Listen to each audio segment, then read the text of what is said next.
Halo teman-teman, perkenalkan nama saya Teresa Aura Juramu dengan NIM A1011251203. Kenalkan nama saya Fira Ananda Putri dengan NIM A1011251216. Pada video kali ini kami akan mempresentasikan hasil laporan observasi landscape bahasa yang dilakukan di Jalan Purnama, Kecamatan Pontianak Selatan, Kota Pontianak. Penelitian ini bertujuan untuk melihat bagaimana penggunaan bahasa yang ditampilkan di dalam ruang publik, khususnya pada papan nama, rambu, dan media lainnya yang ada di sepanjang Jalan Purnama tersebut. Bahasa merupakan alat komunikasi yang penting dalam kehidupan masyarakat.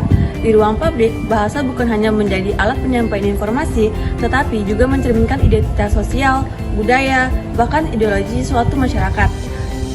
Jalan Purnama dipilih sebagai lokasi observasi karena merupakan kawasan yang ramai dengan aktivitas bisnis, pendidikan, religi, dan fasilitas umum lainnya, sehingga memiliki keragaman yang sangat unik untuk diteliti. Konsep yang ada dalam kajian landscape bahasa yang ada di Jalan Purnama berfokus pada penelitian yang berada pada bahasa tulis di ruang publik, seperti papan nama, iklan, rambu, dan petunjuk.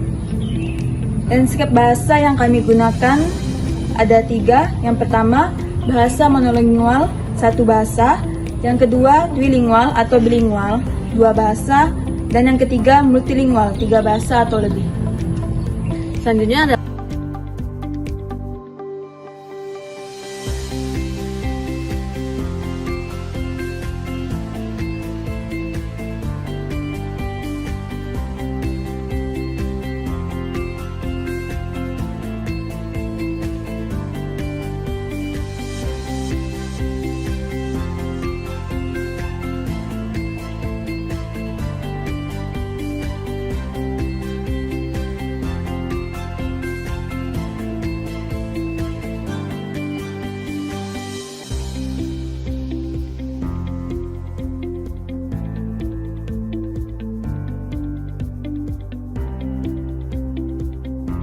Selanjutnya adalah metode penelitian. Di sini kami menggunakan deskriptif, kualitatif dengan teknik observasi langsung di lapangan, dan dokumentasi berupa foto seluruh papan dan rambu. Data ini dikumpulkan dan dari berbagai media seperti rambu jalan, papan usaha, gedung, kantor, media religi, hingga bisnis. Hasil observasi yang kami temukan di Jalan Purnama menggunakan 3 bahasa, yaitu yang pertama, bahasa Indonesia. Bahasa Indonesia digunakan pada papan nama kantor seperti Pegadaian, asuransi syariah, dan kantor militer, serta plang rambu lalu lintas. Kemudian, beberapa usaha lokal juga seperti apotek, warung makan, dan usaha kuliner. Penggunaan bahasa Indonesia ini cenderung muncul pada sektor formal dan instansi pemerintah. Yang kedua, ada bahasa Inggris. Bahasa Inggris di Jalan Purnama ini cukup dominan, terutama pada usaha kecantikan, laundry, coffee shop, toko rokok elektronik, usaha kuliner modern. Penggunaan bahasa Inggris biasanya bertujuan untuk memberikan kesan yang modern, menarik perhatian konsumen, dan memperkuat citra bisnis. Yang ketiga ada duilingual atau 2 bahasa. Beberapa papan nama di Jalan Purnama ini menggabungkan 2 bahasa, yaitu bahasa Indonesia dan bahasa Inggris. Biasanya digunakan oleh JNT Kargo, tempat kursus atau pendidikan, beberapa toko elektronik, dan bisnis modern lainnya.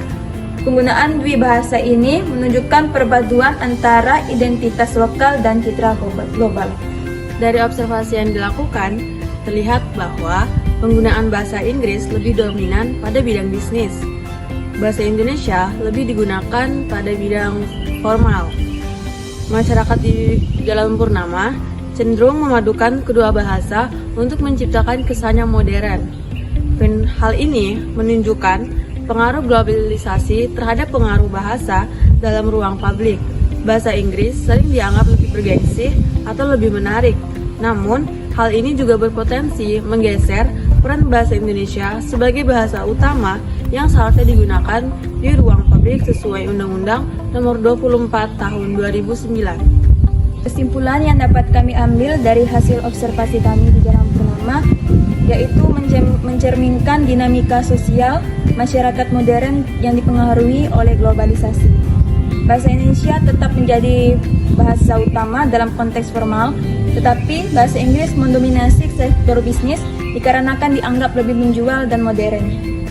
Sebagai saran, penggunaan bahasa Indonesia dan bahkan bahasa daerah sebaiknya dipertahankan untuk menjaga identitas nasional di tengah perkembangan zaman.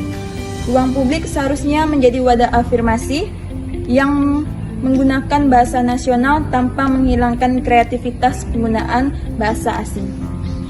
Sekian dari hasil observasi kami berdua. Mohon maaf apabila ada pengucapan salah kata. Segitu, sekian, dan terima kasih.